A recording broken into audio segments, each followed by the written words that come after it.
Hi అండి. అందరికీ నమస్కారం. Welcome to my channel. ఈ వీడియోలో ఏపీ ప్రభుత్వ ఉద్యోగులకు మరియు పెన్షనర్లకు పీఆర్సీ మరియు ఐఆర్ తీరు ఎలా ఉంది అంటే, అలాగే డీఏ మెర్జుపై ముఖ్య అంశాల గురించి వీడియోలో తెలుసుకుందాము. వీడియో అయితే ఎక్కడే గాని స్కిప్ చేయకుండా ఎండ్ వరకు చూసేయండి. అప్పుడే ఇన్ఫర్మేషన్ పూర్తిగా అర్థమవుతుంది. అలాగే వీడియో చూస్తున్న ప్రతి ఒక్కరు వీడియోకైతే లైక్ చేయండి ఫ్రెండ్స్. ఈ వీడియోని తోటి ఉద్యోగ, పెన్షనర్ మిత్రులతో అయితే షేర్ చేయండి. కొత్తగా మన ఛానల్ చూస్తున్నవారు ఇంకా ఎవరైనా సబ్స్క్రైబ్ చేసుకోకపోతే వెంటనే మన ఛానల్ అయితే సబ్స్క్రైబ్ చేసుకోండి. సబ్స్క్రైబ్ చేసుకోవడం వల్ల నేను చేసే ప్రతి ఒక్క వీడియో మీ వరకు రీచ్ అవుతుంది. ఇక ఆలస్యం చేయకుండా వివరాల్లోకైతే వెళ్ళిపోదాం. ఫ్రెండ్స్, ఇక విషయానికొచ్చినట్టయితే ఆంధ్రప్రదేశ్ రాష్ట్ర ప్రభుత్వ ఉద్యోగుల ఆర్థిక స్థితిగతులను, వారి జీవన ప్రమాణాలను నిర్ణయించే అత్యంత కీలకమైన అంశం వేతన సవరణ సంఘం పీఆర్సీ. ప్రతిసారి పీఆర్సీ వచ్చినప్పుడు ఉద్యోగుల పే స్కేల్స్ మారుతూ ఉంటాయి. అయితే పే స్కేల్స్ గణనీయంగా పెరగాలంటే అందులో ఫిట్‌మెంట్ అనే అంశం చాలా ప్రధాన పాత్ర పోషిస్తుంది. అసలు ఫిట్‌మెంట్ అంటే ఏమిటి?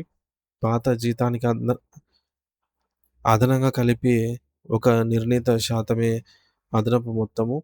మరి ఫిట్‌మెంట్ ఎక్కువగా ఉంటే ఉద్యోగి యొక్క బేసిక్ పే అంత ఎక్కువగా అయితే పెరుగుతుందనమాట.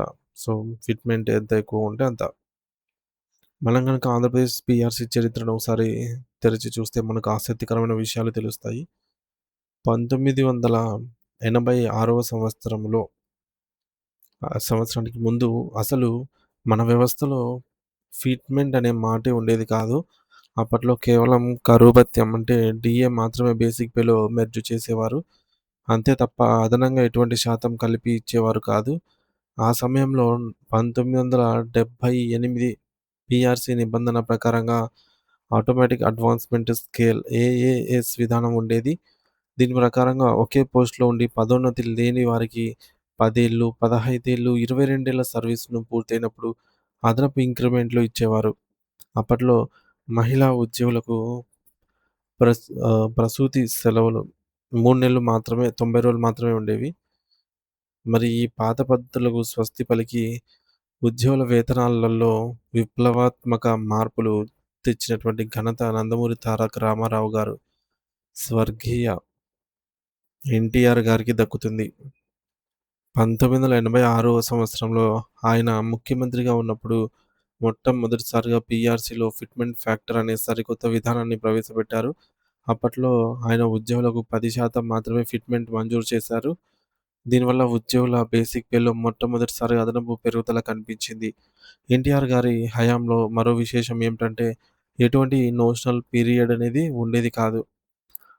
కాబట్టి నోషనల్ పీరియడ్ అంటే కొత్త జీతం లెక్కల్లో పెరుగుతుంది కానీ చేతికి అనేది రాదు. కానీ ఎన్టీఆర్ గారు పీఆర్సీ ఏ తేదీ నుంచి అమలు కావాలి అని నిర్ణయించారో, అదే తేదీ నుంచి నగదు ప్రయోజనం అయితే కల్పించారు. దీనివల్ల ఉద్యోగులు నష్టపోయే ప్రసక్తే లేకుండా పోయింది. సంపాదిత సెలవులు ఈఎల్ గరిష్ట నిల్వను కూడా ఆయన 180 రోజుల నుండి 240 రోజులకు పెంచారు ఈఎల్స్‌ని. అయితే ఆయన హయాంలో రిటైర్మెంట్ వయస్సును 58 నుంచి 55 ఏళ్లకు తగ్గించడం, దీంతో ఉద్యోగ సంఘాలు పెద్ద ఎత్తున ఆందోళన వ్యక్తం చేశాయి. మరి దీంతో ఆయన మళ్ళీ దాన్ని 58 ఏళ్లకు మళ్ళీ పునరుద్ధరించారు. ప్రమోషన్ పొందిన వారికి ఎఫ్ఆర్ 22బి నిబంధన ప్రకారంగా 2 అదనపు ఇంక్రిమెంట్లు ఇచ్చే పద్ధతి కూడా ఆయనే తెచ్చారు. తదుపరి 1992వ సంవత్సరంలో కోట్ల విజయభాస్కర్ రెడ్డి గారు ముఖ్యమంత్రిగా ఉన్నప్పుడు పీఆర్సీ అమల్లోకొచ్చింది. ఆయన కూడా 10% ఫిట్‌మెంట్ ఇచ్చారు. కానీ ఇక్కడ 9 నెలల నోషనల్ పీరియడ్‌ను విధించారు. దీనివల్ల ఉద్యోగులు ఆ 9 నెలల పెరిగిన జీతాన్ని నగదు రూపంలో అందుకోలేకపోయారు. ఇదే కాలంలో ఏఏఎస్ స్కేల్స్‌ను 8, 16, 24 సంవత్సరాలుగా మార్చారు. ఆ తర్వాత 1998లో నారా చంద్రబాబు నాయుడు గారు ముఖ్యమంత్రిగా ఉన్నప్పుడు పీఆర్సీలో భారీ మార్పులైతే జరిగాయి. ఆయన ఏకంగా 25% ఫిట్‌మెంట్‌ను ప్రకటించి ఉద్యోగులకైతే ఊరటనిచ్చారు. ఇందులో కూడా 9 నెలల నోషనల్ పీరియడ్ ఉన్నప్పటికీ ఫిట్‌మెంట్ శాతం ఎక్కువగా ఉండటం వల్ల ఉద్యోగులకు లబ్ధి చేకూరింది. ముఖ్యంగా పెన్షనర్ల కోసం 2%, 3%, 6% వెయిటేజ్‌ని ఇచ్చి వారు ఆదుకున్నారు. మరి మహిళా ఉద్యోగుల ప్రసూతి సెలవులను 90 రోజుల నుంచి 120 రోజులు కంటే 3 నెలల నుంచి 4 నెలలకు కూడా పెంచిన ఘనత ఈయనదే. తర్వాత 2003 సంవత్సరంలో వైఎస్ రాజశేఖర రెడ్డి గారి హయాంలో పీఆర్సీ వచ్చింది. అప్పట్లో ఆయన 16% అయితే ఫిట్‌మెంట్ ఇచ్చారు. కానీ ఇక్కడ మాత్రము అత్యధికంగా 21 నెలల నోషనల్ పీరియడ్‌ను విధించారు. దీనివల్ల దాదాపు 2 సంవత్సరాల పాటు ఉద్యోగులకు పెరిగిన జీతం కేవలం కాగితాల మీదనే చూసుకోవడం తప్ప నగదు రూపంలో పొందలేకపోయారు. ఇది ఉద్యోగులకు పెద్ద ఆర్థిక నష్టంగా అయితే మిగిలిపోయింది. అయితే ఆయన హయాంలో ఈఎల్ నిల్వను 300 రోజులకు పెంచడంతో పాటు పురుష ఉద్యోగుల కోసం 15 రోజుల పితృత్వ సెలవులను కూడా ప్రవేశపెట్టారు. రాష్ట్రంలో పాత పెన్షన్ రద్దయ్యి కొత్త పెన్షన్ విధానం సీపీఎస్ అమల్లోకి వచ్చింది కూడా ఈ రాజశేఖర రెడ్డి గారి కాలంలోనే చెప్పవచ్చు.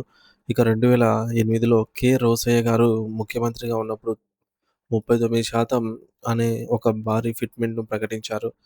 అయితే 19 నెలల నోషనల్ పీరియడ్ ఉన్న ఫిట్‌మెంట్ శాతం రికార్డు స్థాయిలో ఉండటం వల్ల ఉద్యోగులు సంతోషించారు.